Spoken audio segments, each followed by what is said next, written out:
Old Sultan by the Brothers Grimm.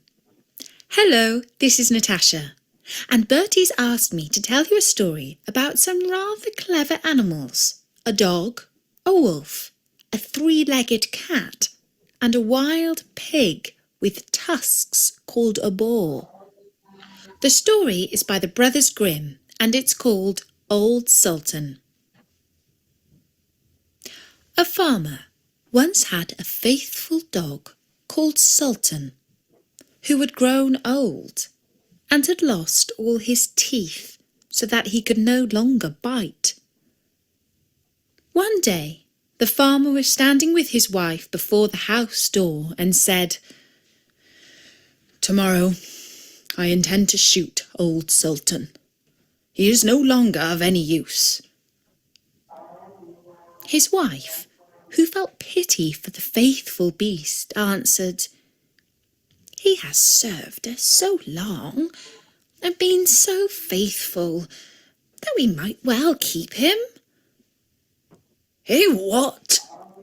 said the man. "You are not very sharp. He has not a tooth left in his mouth, and no thief is afraid of him. Now he may be off. If he has served us, he has had good feeding for it."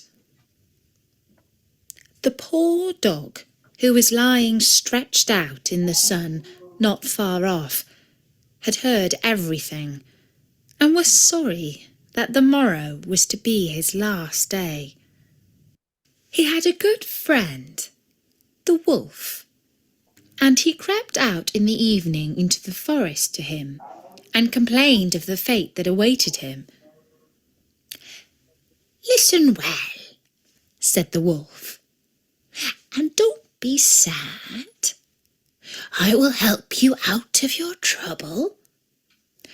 I have thought of something.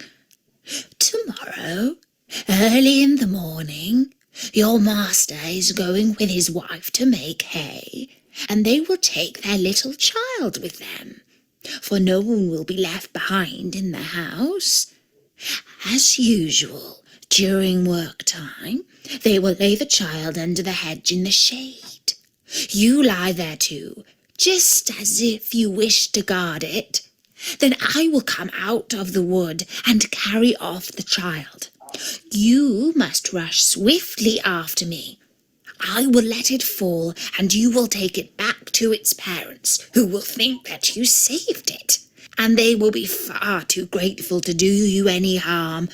Quite the opposite.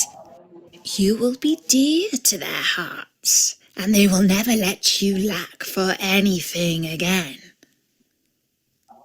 The plan pleased the dog, and it was carried out just as it was arranged.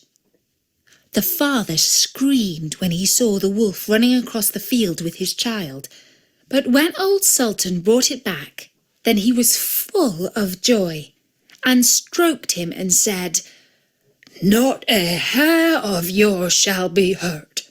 You shall eat my bread free as long as you live."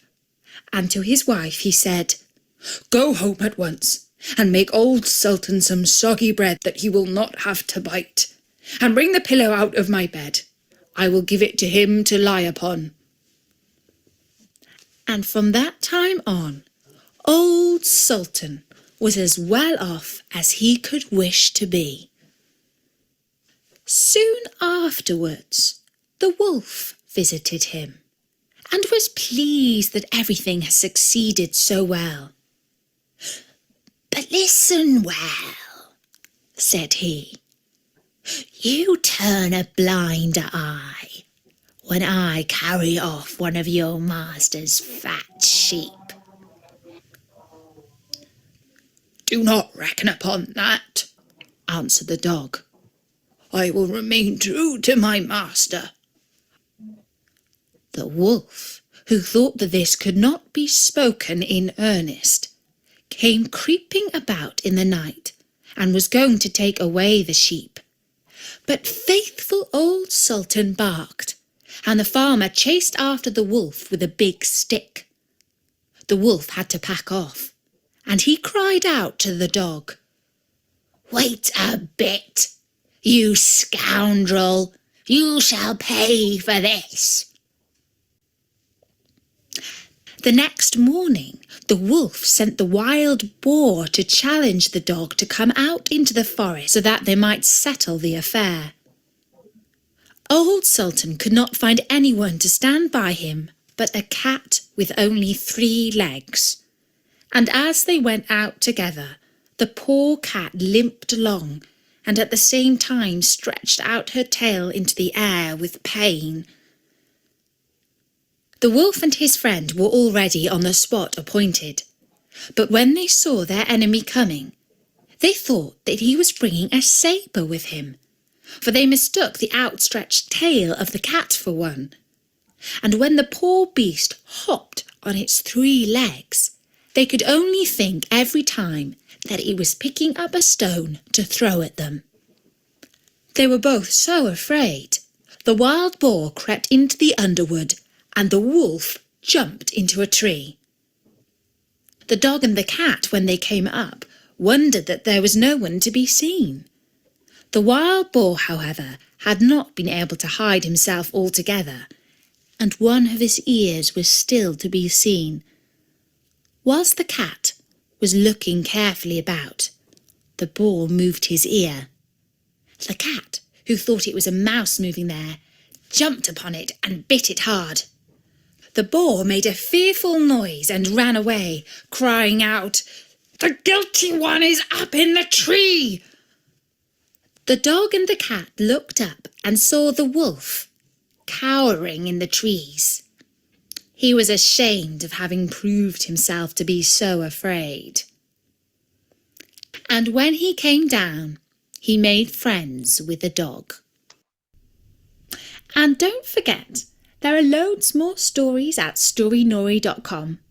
So drop by soon and listen to another one.